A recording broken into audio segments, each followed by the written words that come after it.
Today's guest is Lauren Martin. Lauren is an author and the founder of Words of Women, an Instagram community where she shares the stories and quotes of famous women through history. The quotes she shares are so impactful they will stop you mid-scroll on your feed and hit you straight in the gut. Her Monday newsletter is something I look forward to reading every week. In her book, The Book of Moods, Lauren forensically examines each of her moods, and in doing so has created a compendium of almost every mood a woman might experience. From the irrational to the insecure to the thoughts you'd never voice aloud, perhaps even to your therapist. All in the hope that her readers will feel less alone and less shame. If you haven't read The Book of Moods yet and you're a woman or a man that wants to better understand women, you absolutely have to read it. Lauren's writing is unflinchingly honest. She shares so much of herself and her inner world that I feel like I know her deeply, and yet this is the very first time that we're speaking. Lauren, I'm such a huge fan and so beyond thrilled that you're on the podcast. Thank you so much for joining me. Thank you. First off, I'm like tearing up over that intro. That was so lovely. Good. You deserve it. I mean every word. It's really nice to hear, especially I think everyone, you get so wrapped up in your life and your work and the dramas that you forget to take stock of everything you've done. And all of a sudden it's like you hear someone read it aloud like that. It's really nice. So thank you. Your quotes have found me exactly when they needed to find me. And so many times honestly, your Monday newsletter, I'm on the tube on my way to work in a horrible mood. I open my emails, I see your name, I see the newsletter, and all of a sudden I feel like a kindred spirit. There's another person in the world that feels the way I feel and perhaps in that way like sees me. So you're touching so many people's lives, and you should know that. Thank you. That is honestly the highest compliment you can give, because I will say, and I'm sure we'll get into it, but as a writer, you're so isolated and you're writing alone, and I get some feedback, but most of the time you just send it out or you just publish a book and it takes years and you never know how it's going to land. And so every week I go through this like process of like dread and, oh my God, I'm whining. People think I'm so annoying. Like I'm talking again about how like, stupid I feel or how silly I feel or this terrible thing that happened, which isn't actually terrible in the scheme of life, but I don't have anything else to talk about because this is my life. So unless I want to, and it's nice to hear that because it grounds you back down to like the purpose of what you're doing. And you tend to get lost in that, the forest through the trees a lot. So I'm actually very happy because I'm working on the newsletter now and I'm like, what am I writing, Lauren? You sound like you're complaining again. No, I can't wait. With the newsletter, is it literally a weekly thing? Yeah. So you'll write it. Oh, wow. Sometimes like my husband and I'm actually writing about this. We got in a fight Monday because one of the girls was sick. Monday I have to send out the newsletter. I'm always scrambling because as a writer, you're never done, right? So I'm always like, I'm going to fix it until the minute I have to send it. And one of my daughters was sick, but like she wasn't sick. And it's like, do we send her to school? And I was like, look, like any other day, I'd keep her home. This is my day to send the newsletter. I need to finish it. And my husband was like, how many hours do you spend on that thing? And I got so upset because I was like, it's not about like the hours. It's about, it's what it means to me and explaining my life and myself every week to these women who I know some really do like want to hear about, but also like, it's very hard to communicate the importance of it unless you really read it and understand it. And for me, I'm always writing within the moment. So it's like always that week, whatever's happening. So if nothing happens all week, I'm like, well, we'll see what happens. And usually something happens. It could be a fight with my parents, a fight with Jay, something occurs. And I always like wait. And that's usually like on Sunday. I'm like, that's what I'm going to write about. And then I'm always... Do you almost... Like, it's like Nora Ephron says everything is copy, right? When you have the moment, you're like, okay, I've got it now. Whenever I'm up in the worst situation, like something bad's happening, a little part of me is like, at least you got a newsletter. You're going to get a newsletter. This is good. I love it. Like, anytime I'm having a huge fight with my husband, I'm always secretly like, at least I got my newsletter done this week. Like, your writing actually reminds me of Nora Ephron. Highest compliment you could give me. I'm obsessed. Like, it's just so, she's literally dissecting her feelings, which is what you do. I think I think as a writer, it's such a hard profession and it seems glamorous, but it's not, because most of the time you're not making any money from it. If you do, you have to do it again. And there's not a lot of glamour. It's a lot of insecurity and a lot of like, am I doing this and I shouldn't be doing it? Am I wasting my time?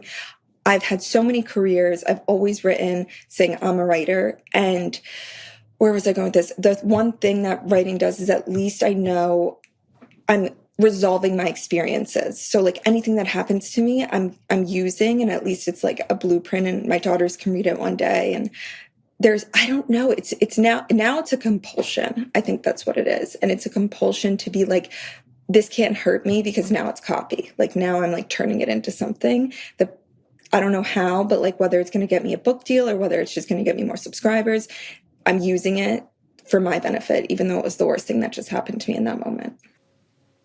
Oh, when did you first know like that you wanted to be a writer? I was thinking about this actually, because I saw an interview with Rachel Cusk, who I love, and she writes this really good book. She's written a bunch of books of essays, and one is Becoming, on motherhood. And it's like a very honest account of what it's like to become a mother. And she gave an interview recently about how like, it's not so much talent, it's your fate is decided by what you decide to like stick to. And I think at a certain point in my life, like I was never like, oh, the best writer at school. I didn't win writing contests. I don't even think we have an AP exam in the US. So in high school, senior year, you can take classes that are like college level and then take an exam. And if you get a certain grade on that exam, you get the college credit. And I was taking AP English and my teacher really liked me. And I remember that was pivotal to me thinking I could be a writer, but I failed the AP exam. Like it was very technical, like grammar. I've never been good. I failed that. And I remember thinking my one friend who I was very competitive with and didn't really think she was a great writer passed. And I remember thinking like, am I deluding myself? And then I went to college and I was in marketing. My parents were like, you're not going to study English. So I didn't study it. I just took marketing classes. And then I was getting really depressed. Senior year, I was like, what am I going to do? Like, I'm graduating soon. So I decided to enroll in a short story class. And our first assignment was to just write an opening paragraph. And it was a small class of like 12 people. And I wrote one, and it was very personal. And the next class, the teacher got up and read mine in front of the class. And it was the first moment I was like, holy shit, like maybe I should do this. And I just completely decided, forget it. I'm not going to like get this corporate job. I'm going to go to New York and try and write right after that. And there's this George Saunders quote, which he talks about like the importance of English teachers and how they're so important because we're at this like pivotal point in our life where you're like so raw and tender and like anything someone says can affect you. And these English teachers or good teacher, they have this power of, you give them something and they make you feel validated. Like they make you feel like they don't make fun of you. And I think it's just so pivotal when you're young that you have that one person who kind of takes you seriously. And I think he took me seriously. And my teacher in high school, no one outwardly was like, you're amazing. You should be a writer. But like, there was enough of a feeling of like, I'm taking you seriously. This is good. I like your writing. That I was like, I'm going to just do this because it's the only thing I enjoy doing and I want to keep doing it. And actually your marketing experience, I feel like filters through because I feel like your page is so well, I don't want to say branded because that's not what your page is to me, but it's so aesthetic. And you obviously launched like the greeting cards. And I feel like there is a part of you that actually knows how to monetize your talent. In this day and age, you can't, because you have to be savvy enough if you want anything in this world to know how to do it and how to sell it and how to make people find it. And the marketing, everything in life, I think is pivotal and important. And I'm glad I was in marketing. And this leads into how I got my first book deal, which was like, it's so hard to get a book deal. I mean, think about all the people who want to be writers. You just are sending it, and people are like, I don't know you. I've never heard of you. I'll read a sentence, but like the chance of it can be really good. It doesn't mean that's what they're looking for. And I realized I didn't want to do that. I would rather build my own brand, build my own audience, and self-publish. Like, to me, writing was always something I wanted to do, and I wasn't going to wait for someone to tell me I could do it. So I decided in New York, after working for a few, blogs, I freelanced at Vogue, I freelanced a few places. I was like, I don't like this. I'm just going to do it my own way. And that's when I started Words of Women. And it started as me thinking I would do my own writing. And it was only, I love reading about other writers and other women and their experiences, that I was like, oh, I should just share this quote. Then it snowballed and became one after another. And then the audience was built. And then I was doing the newsletter. And then after years, a subscriber of the newsletter, emailed me and was like, hey, like, I love your writing. Have you ever thought about publishing a book? And I was like, funny you say that. Yes. And that's kind of, I really believe, like, if you want something, if you really are dedicated and if you really manifest it, and when I say manifest, I don't mean you just think about it. I mean, you truly are like, this is my path. I might have to do other things in the meantime, but this is the end goal. It will happen. And you just have to have that faith. Just got to ride the wave. Yeah. Oh, I love that story. And you talked about how painful it is to be a writer, and actually how half the time you don't know if it's going to work out, if you're wasting your time. Yeah. And I feel like, how do you persist? I feel like lots of people just don't, and they give up. And how do you kind of get past that and carry on? I think about this a lot because there's a lot of, I think there's two factors. I think the first is you get to a point where you entrench yourself so deeply in it that you have to do it. Like, in a way, like, I've been laid off from jobs. Things have happened where, like, but the one thing I always had was like my blog and my writing. And it was like, okay, well, now I'm here and this is what's left. So that's one part. Two, if it's a compulsion in you, and like, you will just do it, I think. And if you will need to do it, it does get hard though. Like, there are days you're just like, I feel like this is pointless. Like, no one's listening. But my thing is, if you're meant to do it and you want to do it, you'll do it and you'll find a way. And even if it's not the success that like you dreamed of, you'll start getting small successes. And then that you just keep building on that. But otherwise, like, it truly is. And I was thinking about this because I think people, like my husband, like, he was like, you're not working, you have this newsletter. You can, like, it seems so silly and minimal, but to me, the newsletter was how I got my first book deal. The newsletter was how I sold my book.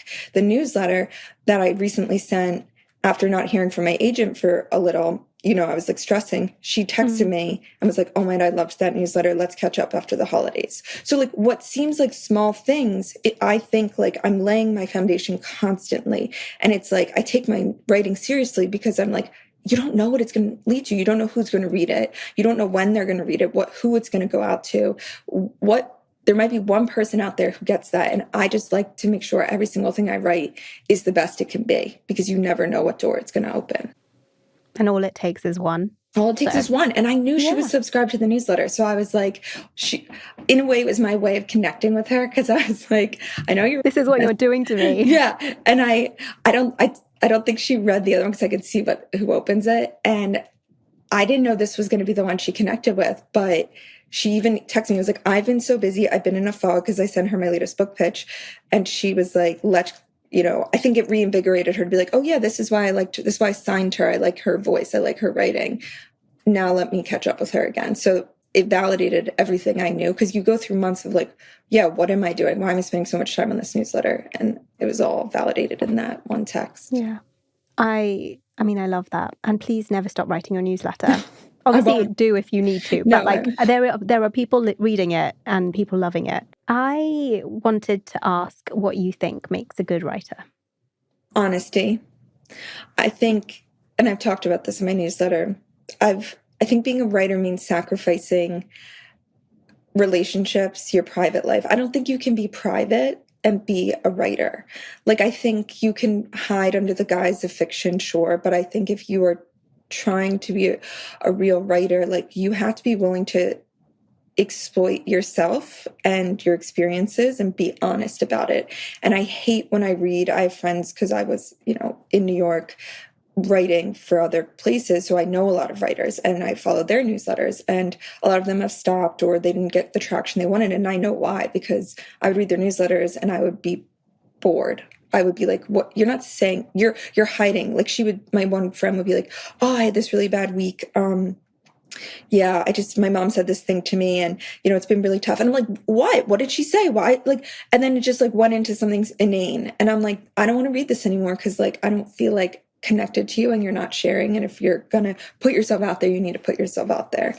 And I think honesty is really what people are looking for, because people are so, disconnected and, we're at home feeling like we're the only ones experiencing this thing. So when someone writes and they're like, this is what's happening, this is a fight I'm having with my husband, you feel instantly connected to that person. So if you're not willing to do that, which does come with sacrifices, like I have had very awkward, uncomfortable conversations with my mother-in-law, my own parents, my husband, for, people don't like to see or hear what you say about them. And I've, over the years, found the line where I'm like, this is tasteful. I'm not exploiting anything that like other people can't know or shouldn't know. This is the fact of the situation. So that is where like the line is. But it still comes at a price. And I think almost because you look at yourself with so much honesty, it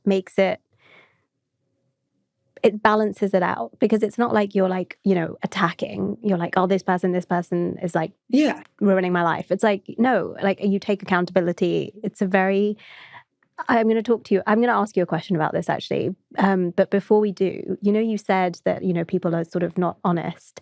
Do you think that there's a link there with how brave you are? Because I honestly, when I talk about myself or when I'm completely honest, and for me, it comes in the middle of the night. Like I will wake up and I will be like, I can't believe I did that. And just this shudder will rack my entire body. And the fact that you do that, I mean, you so well. I just think it must take so much from you in terms of like require so much courage. But also, do you have that? Yes. I had it a lot in my 20s, a lot. And I don't think I wrote as well because I was embarrassed to say things or write things. And I know that feeling when you wake up and you had like drinks with someone and you were like, I shared too much. And it's like, you hate that you gave that person so much. And then I think I got to a point where I stopped caring. One, because I'd gone through so many experiences of my mother-in-law was visiting and I did not write about her. I just wrote about a fight my husband and I had based on the fact that he paid for her flight, which I said was fine, but I didn't know till she got here that he paid for premium economy. And I wrote about, that was like the story of the fight. And one of her friends sent it to her and she was at my house because I'd unsubscribed her. And my husband came up, he's like, you need to go talk to my mom. She read your newsletter. I was like, how? She wasn't subscribed. He's like, one of her friends sent it. I was like, that friend's an asshole.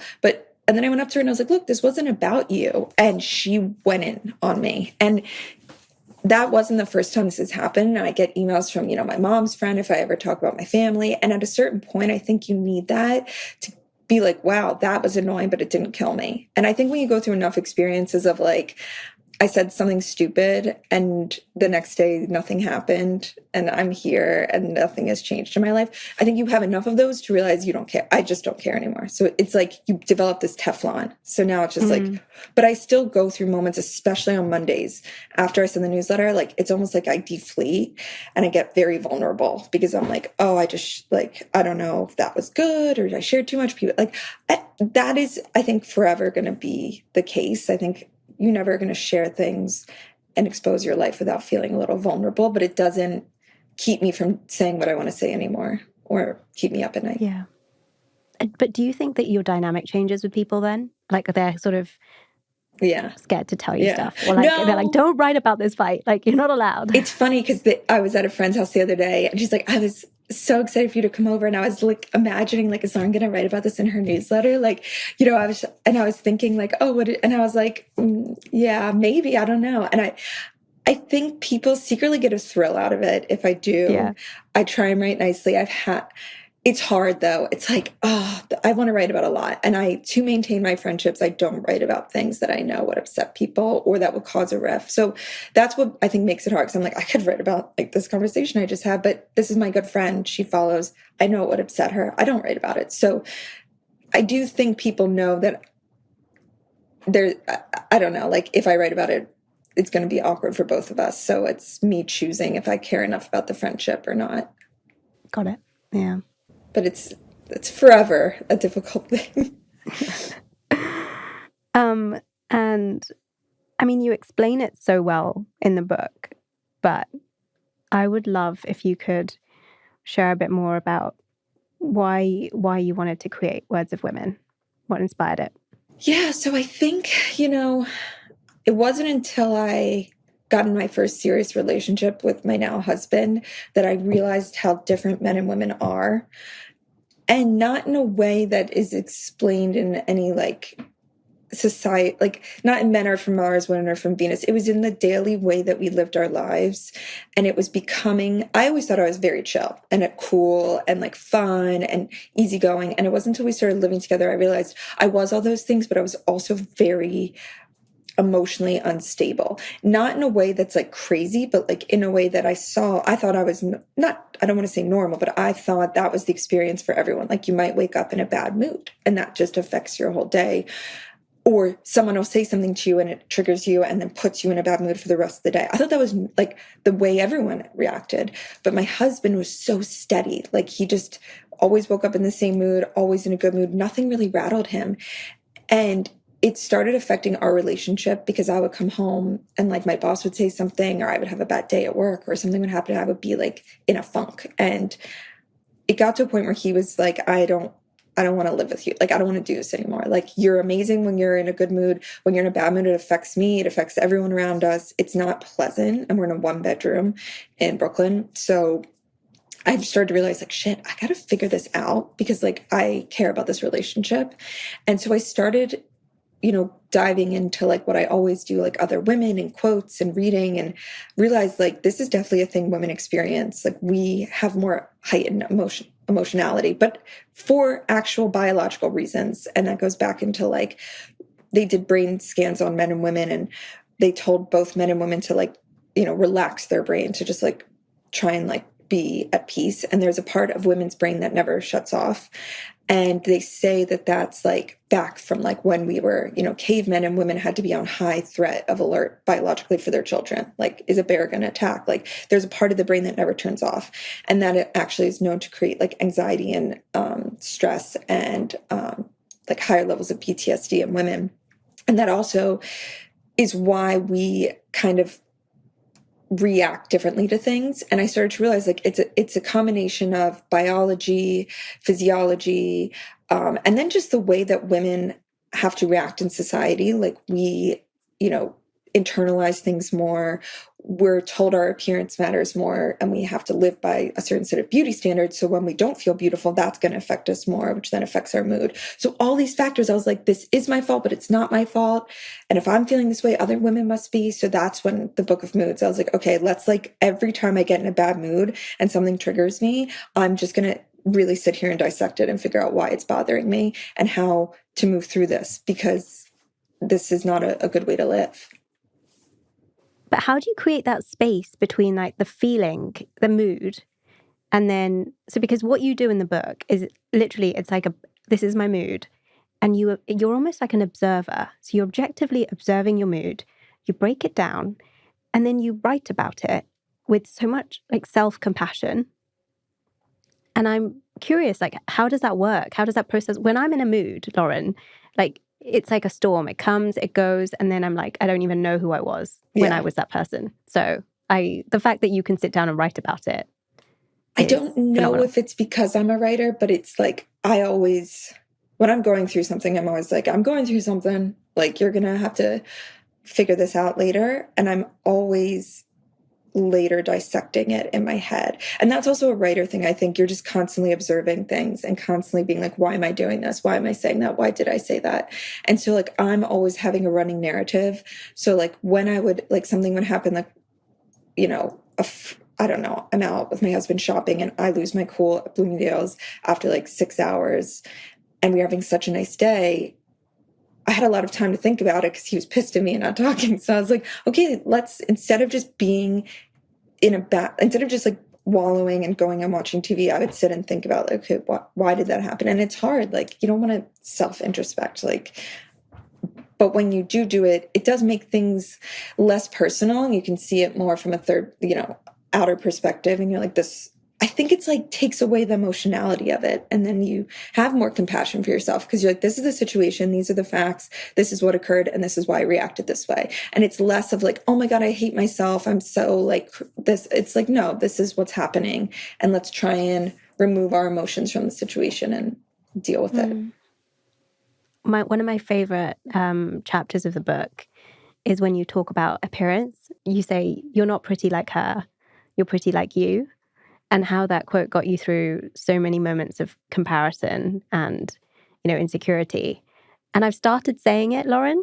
I've started saying it whenever I get this like pang of like jealousy. I'm like, you're not pretty like her, you're pretty like you. I love it. And the fact that it comes from you means like Lauren says it too. This is great. Like, this is how we get through it. So yeah, I think it's wonderful. Another big thing in that chapter is you're so used to your features, you forget what you look like to a stranger. So it's like you look at yourself every day, you dissect your flaws.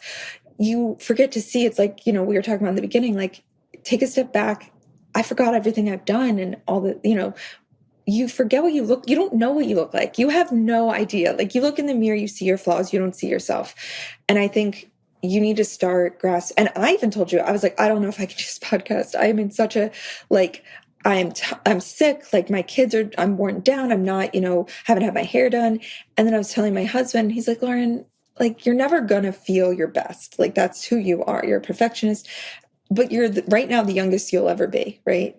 And you talk about this in your book, like, you're going to look back in 10 years and be like, wow, I'm glad I did that. Like, wow, why was I so hard on myself? And it's like, yeah, I could wait and do a podcast in a year, maybe when my hair is better and I'm feeling better.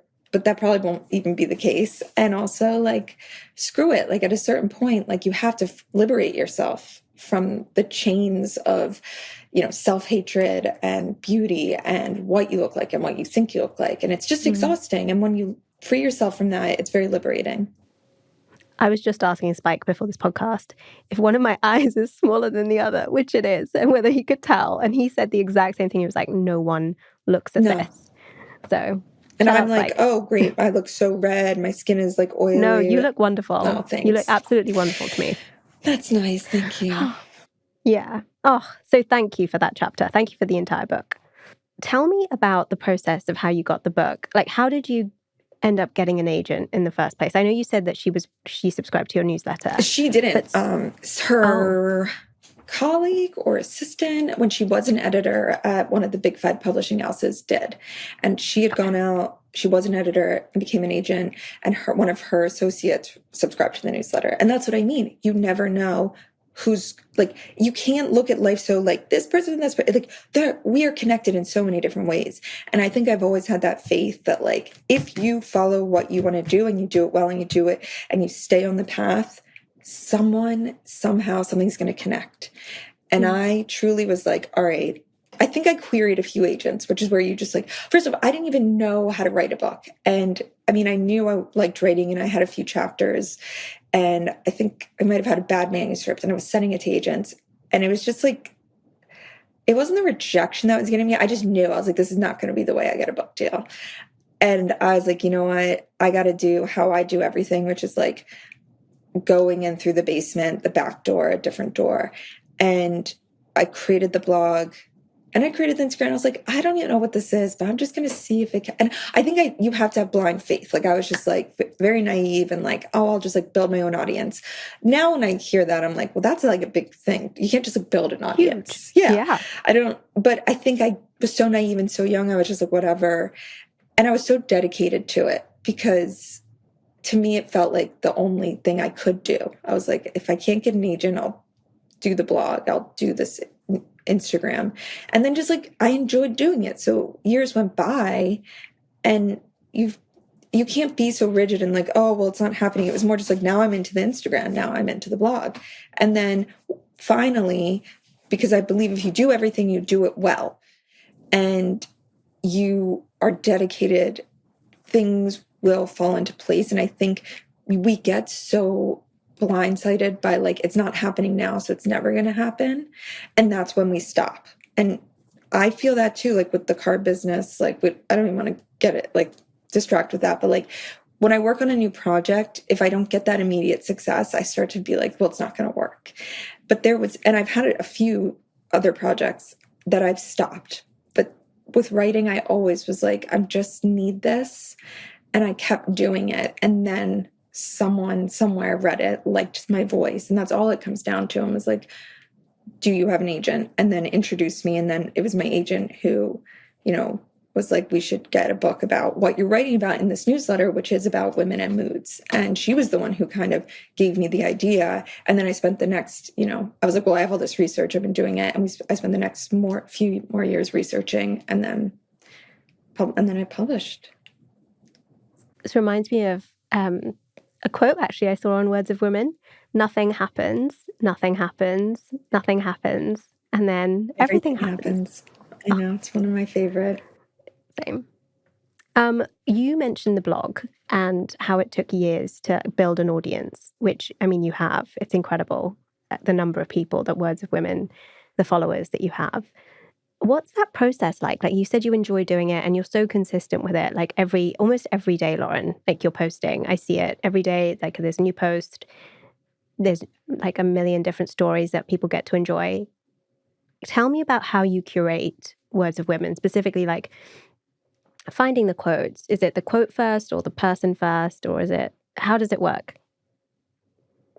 There's a sign on my dad's desk when I was little, and it was like, do not clean up the mess. This is my process. Like, as in, his desk was just papers everywhere. And I realized I have the same process, and I could never describe to you. Like, I sit down and I Google a woman, and then it is very, and this is why I think it resonates with people. It is truly like I'm on Tumblr or I'm reading, and then a line hits me, and then I'm like, oh my God, this really just affected me. And then I'm Googling the woman, and then I'm seeing the woman, finding out about her life. And then from there, I find out about her lover, and her lover was this woman. And then that woman had this thing. And then I just keep adding. And then like, sometimes I'm like, yeah, but like, I'm not ready to talk about this woman yet. Or like, I don't know enough, or I want to keep diving deep, but I'll keep it. I have a Google Doc, and I think it's 500 pages. And it's just, sometimes I do quote roulette on my page. And so like, I just add it to there. And if it really affects me in the time, like it's like clearly healing something that it's telling me something I needed to hear, I will post it.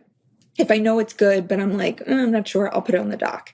And then what happens is, and people have asked me, like, do you like have a schedule? Like, does it go out? And I'm like, never. Like, it's all about how I'm feeling in the moment. So like, someone asked me the other day if I was getting divorced, because they like DM me, because I had a few quotes about like men and women and, cheating or something. I don't know. But I think it was because my friend was going through something and I posted it. But I understood why she was asking, because I only post what I'm feeling. And I believe that and what's helping me. And I believe women are connected. Like, when I'm having a bad week, it's so weird because like so many other people tell me they're having a bad week.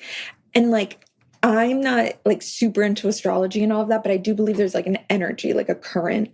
And I think, especially with like big current events like the election, like you'll feel things that like everyone is feeling. And so I feel like when I post something that is helping me, it's usually at the right time. And that's why it catches on. But I don't think if I posted in a way that was like, oh, it's just going to go out at 12 o'clock on Monday, it would hit the same way, because there is some type of like internal energy that connects us. And I think that's what's given me the semi-success I've had with it. It's like an alchemy to it that, you've got to like seize. Yeah. And a lot of the time, like, I'm just looking for stuff to stave off depression or like anxiety, or I'm, in a bad place. So I'm on my computer just like looking at like words and quote, like that's what I do. That's how I heal. And I'm like, I need like heartburn. Like, I need a woman to tell me she also feels this way, or just something. I think Brene Brown said it best when she's like, quotes are so cheesy and cliche, like, but when you hear something, when you need to hear it at the right time and you're ready to hear it, it can change your life. And I think that like when you hear or read a line of like just something when you need to hear it, like I think it heals you. And I think that's what I do. And I do that compulsively, obsessively. That's just my therapy. And then I share it, which is another form of therapy, I guess. And heal many other people. So. Yeah, I hope so.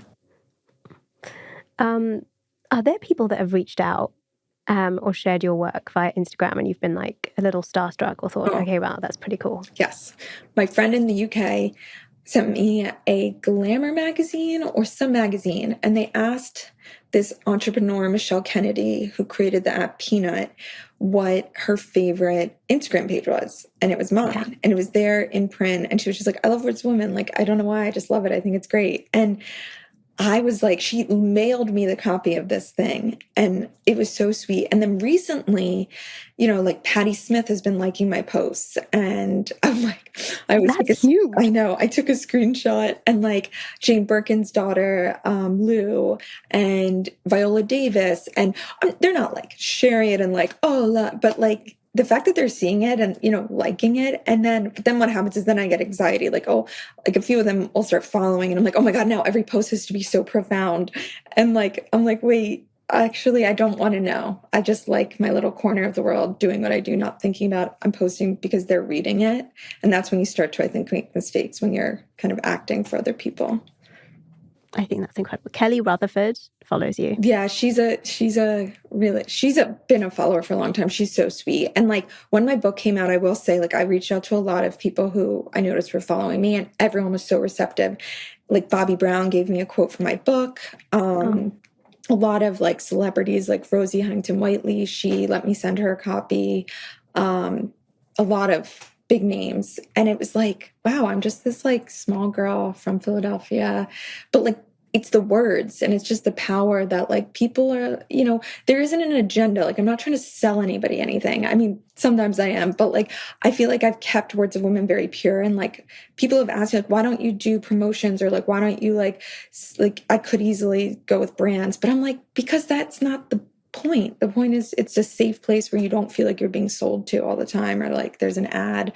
And I feel like it doesn't pay off in the short term, but in the long term. And I'm all about like the long term, playing the long game. And if you don't sell out, Patti Smith says that, keep a good name, keep your name clean, just don't sell out. And I think, you know, if you do that as an artist, because once you sell out, people don't trust you. I've always given up a lot of possible revenue for the long end game, because I want to be considered legit and not just like, oh, she's on Instagram and she's, you know, did an ad with Nike. This is not what I want. Because the content sells itself, really, I think, when it's, you know, when it's meant to, when it is so organic and it strikes people the right way. Even the cards. So Lauren has Words of Women greeting cards, which are incredible. Oh my gosh, show us. I just got them, but so they're basically featuring quotes from famous. It's all the quotes that I've saved, except this is why people have not done this before. You cannot, words are copyrighted. You can't just like use any quote for commercial gain. I've looked into it, but you can if they've been dead for over 70 years. So love it. As a lawyer, that is great. So like, loophole. To other people, that would be hard. Like, how do you find all these quotes from women who died by like the 1940s? But I'm like, Virginia Woolf, Jane Austen, Louisa May Alcott, Edith Wharton. I got them all. I have a Google Doc of this. So I was like, you know what? I think the whole greeting card thing started with like, I'm feeling very isolated. You know, I'm feeling insecure. I love to write cards and letters. And I used to get my own stationery printed. And I was like, I feel like people are always sending me quotes on Instagram as a way to like connect. And I was like, what if I made actual cards? Like you sent to someone as a birthday card, but it was like this beautiful, profound quote about telling them how amazing they are. But it wasn't just like happy birthday. So it was like all the things that you can't say that the words say for you. So like, this is an example of like a Virginia Woolf one. Like it's long, but I think it's the most beautiful quote in the world. And if someone sent that to me, it would make me cry, I think. And so many times you don't have the words for things. Exactly. So obviously you go to the writers, and no one's really going to do that. But your cards have the quote there, and so all you can do is just. And I think, you know, what I want is like, you can pick from like, there's like 40 right now. And it's like the quotes you pick obviously define you in a way. So it is personal. So it's like, oh, and it's funny because I see which ones sell, and all of them sell, but some sell better. And I've noticed that just like what people want to hear is like, I adore you. I love you. Like, I'm thinking of you. I think you are special, but in a very unique way. And I just feel like I send them as birthday cards, and like the response I get from people, because it takes no time for me, but no one's saying that. People just need to be told, like, I think you're pretty beautiful. Like, I think you're an awesome person. You know? I love that. Sending cards is on, I mean, sending a thank you note, but I'm going to say sending cards is on your list of really chic things. Like chic, one of the chicest things. I wrote a newsletter about thank you cards. If you want to not be my friend, send me a well-written thank you. And I'm not saying you have to be a writer, but like for a wedding, I went to a wedding, and you're spending money and your time. You're going to someone's wedding. I spend a lot of time for my wedding writing individual thank yous, whether you gave me money or gift. And Lemony Snicket says, thank you notes are so important because, like, if your child learns the art of a good thank you, they can become a cocaine dealer, and all they'll be remembered for is like that child who wrote nice thank you notes. And I believe that. So this one girl sent me a thank you, and it was just like, thank you for the wedding gift. Great to see you. And I remember thinking, like, really? Like, I gave you like hundreds of dollars. I went to your shitty wedding, and this is what you give me back. Yet then I got my cousin, who is a little immature. She's like 19. She's 23. She graduated college. And I think Jay and I sent her like a sweatshirt of the company she was working for. And I got a thank you note in the mail. And I really thought it was going to be the same type, like, thank you. It was the most gracious note, just like, I hope you guys are well. This was such a nice gift to receive. I really admire you and look up to you. So like you said, like, it was just like, she thought it through, and it completely changed my opinion of her. And I remember, one, thinking my aunt did a great job raising her. 2, she has great manners. 3, I think she's a thoughtful person, which I didn't initially think. And it just changed everything. And it was like, that's how much these little small acts matter. And I think you got to take a little more time when you write a thank you. When you were saying that, it struck me, and I then started being like, okay, I need to get better with my thank you notes. So I think you are literally influencing people's behavior, Lauren, for one. And I remember your newsletter when certain things happen, and I'm like, I think Lauren wrote about this at some point. And then I find the newsletter, and I'm like, yep, she did. I found it. So I can't even remember. I have to go back and be like, what did I write about last week? Because I write in such a like fit of either rage or honesty, or it's like I just block it out, and then I'm like, oh wow, okay, I wrote about that last week. And some people will be like, remember that thing you wrote last week? I'm like, no, I don't. Well, we remember. Who is your favorite writer of all time? Like a writer that you could read at Nora Ephron, at any point. Which is why that's the highest. I think I have a copy of yeah, it's like totally like which one's that one? Heartburn, Love. Yeah. This is one of Love. the earlier ones. I've read it through, and every single one of my books is just underlined. Like, you will, I try not to, I love Just Kids by Patti Smith, but that was more of a one of Nora Ephron. Like, I have all of her books of essays. I love her honesty. I love her wit. I love everything. I also love Jhumpa Lahiri. She's not nonfiction, but she does write New Yorker pieces that are nonfiction. I love her so much. I feel her when I read her. I feel like her presence. Elizabeth Strout. I could read her. Not the one that they turned into the movie, but these. Oh, William. If you haven't read this, it's so good. And it's so funny. I was at an event the other day, and I was sitting next to the woman who was the CEO of the charity that I was speaking at. And it was kind of awkward. And she was like, who are your favorite writers? And I was like, and I mentioned like Jhumpa Lahiri. She was like, And I was like, oh, it's so awkward. I feel like you don't like the same people. And then I was like, Elizabeth Strout. And she was like, oh, William. And I was like, oh, William. And then we both sit together like, oh, William. Because that's like the whole thing of the book. She keeps saying, oh, William. And from that moment, we instantly connected. And like, now we're like friends. And it's one of those books where like, if you get it, you get it.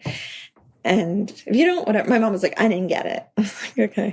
It's my favorite book, but it's fine. Yeah. Oh, I love that. And also, I Feel Bad About My Neck by Nora Ephron. Oh, all of her essays. I mean, incredible. I read her when I need to get like revved up to write the newsletter, to be like inspired by writing. I'm like, okay, yes, that was good. That was light. That's how I want people to feel, like funny, profound, just like a friend talking to you. Yeah, I see that. And the ultimate question for the Queen of Quotes, your all-time favorite quote.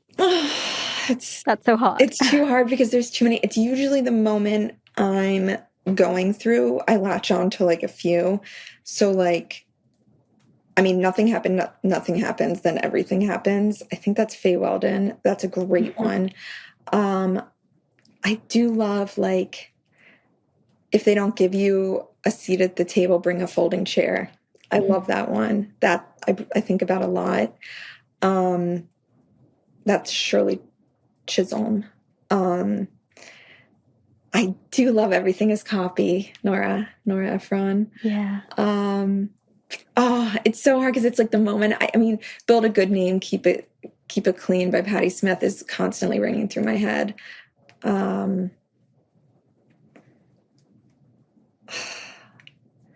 like Elegance Attracted Me. I like The Way It Hid Pain by Zadie Smith, because I always think like the most elegant women are also in pain, and like none of us are safe from like emotional turmoil. And no matter how beautiful or sophisticated or well-dressed and poised a woman seems, she's not better than you, or she's not perfect, or her life isn't perfect. Like, we're all struggling. And that should connect us rather than, make us judge each other. And I think that's what it all comes down to, is like understanding that like we're all human and we're all struggling.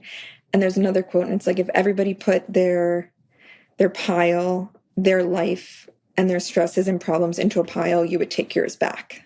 And I love that one too. So yeah. Oh, it feels so wholesome talking to you. Oh, I'd do it forever. The other thing, actually, so I remember one of your newsletters, you talked about books and movies and art generally just finding us at the right time or the wrong time. And how, after you've lived a little, or you've felt a little bit more of the world, a book that maybe you didn't enjoy the first time around suddenly is like something that you love or speaks to you. I'm definitely sure that this has happened to me. I've just never had the presence of mind to be like, oh, like maybe it's because I'm older. Maybe it's because I'm different now. But you said for you at the time it was Before Sunrise. In Spain. Yeah, I remember that one. Have there been any others since that you felt that way about?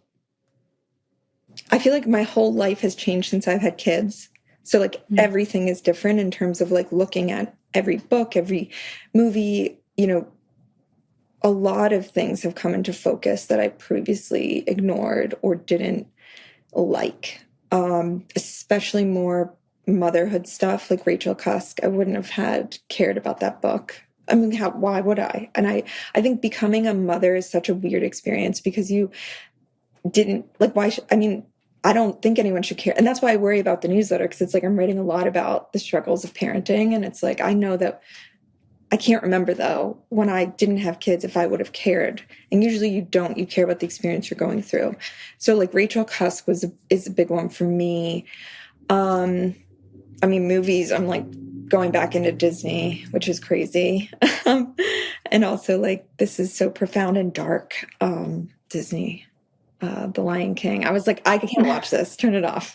I was like, this is not appropriate. My husband's from South Africa, and he was like, this is like my favorite movie. And it got to like the first scene where like, what's his name, Scar, like get killed. I was like, turn this off. Like, our daughter is not old enough to witness like death to me. And he's like, it's part of life. I can't think right now. I've actually been like having a hard time because I haven't been like latching to movies or TV lately. And I don't know if it's because I'm like, nothing's like, no. Feeling I feel like motherhood is, I'm sure that connects you more to movies that are, based around mothers and children. So, I'm sure, that's completely changed. Every movie that has any kind of mother-child dynamic is sound different. I'm also much more sensitive now. Like, I just feel like my life is harder. It really just is. It's heavier because it's like you have to care for not just yourself, but other people. So I'm definitely more sensitive to stuff where I'm like, I don't want to.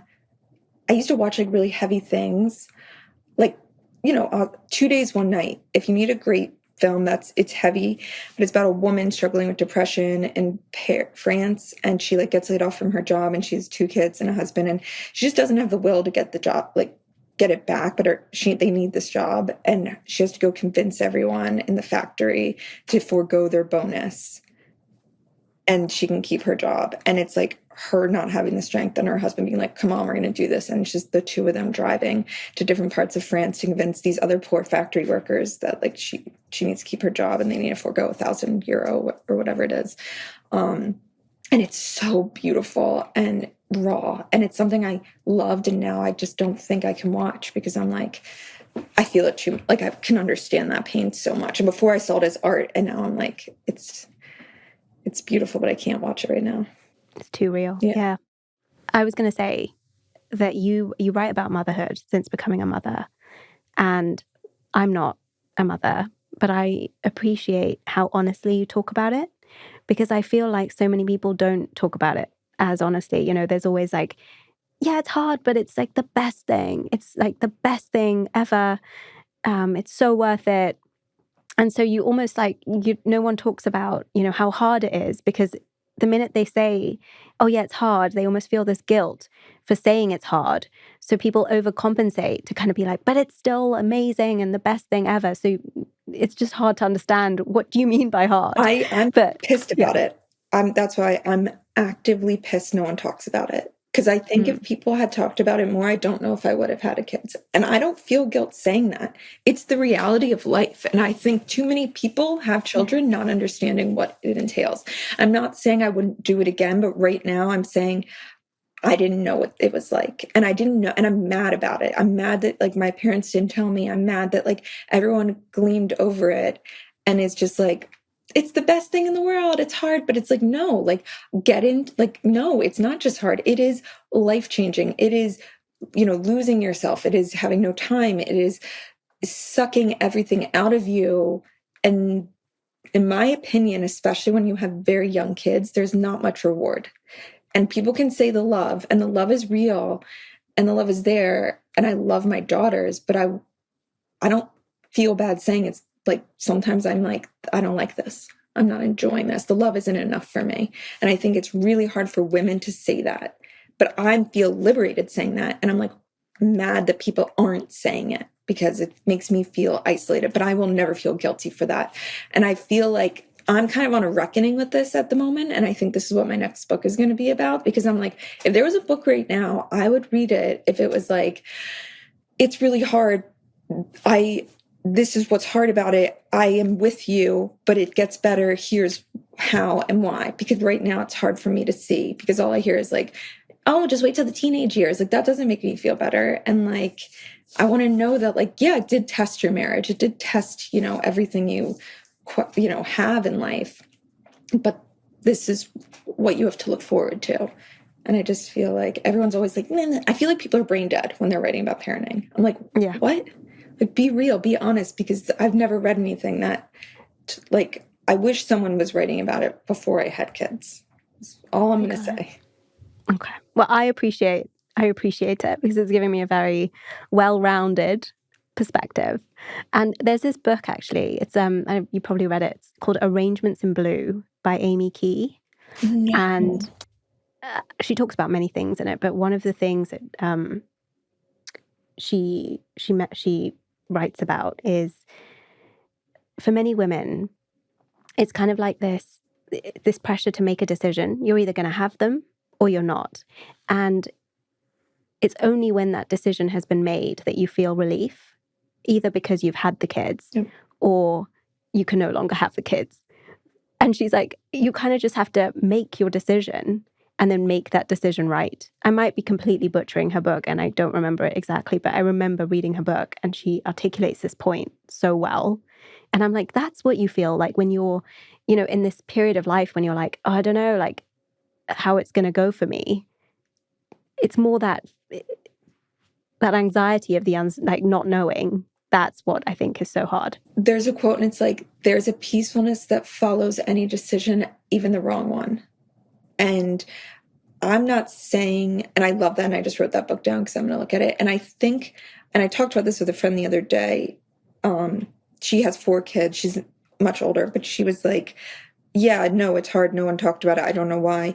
She goes, but I think you wouldn't understand it if you didn't have kids. Like if someone's telling you like, oh, you're going to be tired, it's tiring, that you would just be like, okay, but like that means nothing to you until you have it and you understand what tired means in that sense.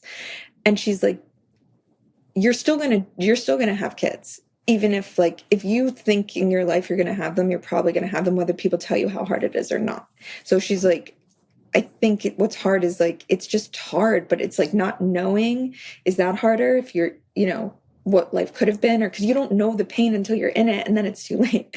So Yeah. I still think if I could do it again, I'd probably do it, because then I would spend my life wondering, should I have done it? And I think there is a peacefulness to the decision. I will say that. I do feel like I know what this is. I can tell you the bad parts of it, but I feel good that I've done it. And Yeah. I'm not questioning that, at least. But I don't know if life is more fulfilling. And that's what I want to tell women who don't have kids, that I wouldn't say my life is more fulfilled. And I don't like that women act like you have to have kids and that's part of your life. Like, I think you lose a lot of yourself and your fulfillment when you have children. And you can be one of those people who finds a lot of fulfillment through kids, or you can be one of those women who tries to keep her sense of self and fulfillment and also have kids. And that's very hard. But I would say, like, I understand why people don't have kids. And I think you can live very happily without. Yeah. If it's not meant to be, I don't think like you're going to feel that void. I really don't. Yeah. Oh, love that. It feels like therapy. And then finally, Lauren, I know you're writing another book. Yes. And I understand it's fiction. I might be wrong about that. Or it might be something, but what can you tell us, basically, It was before we say fiction. goodbye? It was fiction. I think I don't know. So. Okay. Whatever you want to say. It was fiction. Now I think I'm going to do nonfiction. I think I need you need so much time and mental space. And like, it's about, no, I don't want to say what it's about because I don't want someone to take the idea, but okay. I think I'm going to pivot and possibly do something like the Book of Moods, but maybe for parenting, but not even parenting, just for this stage of my life.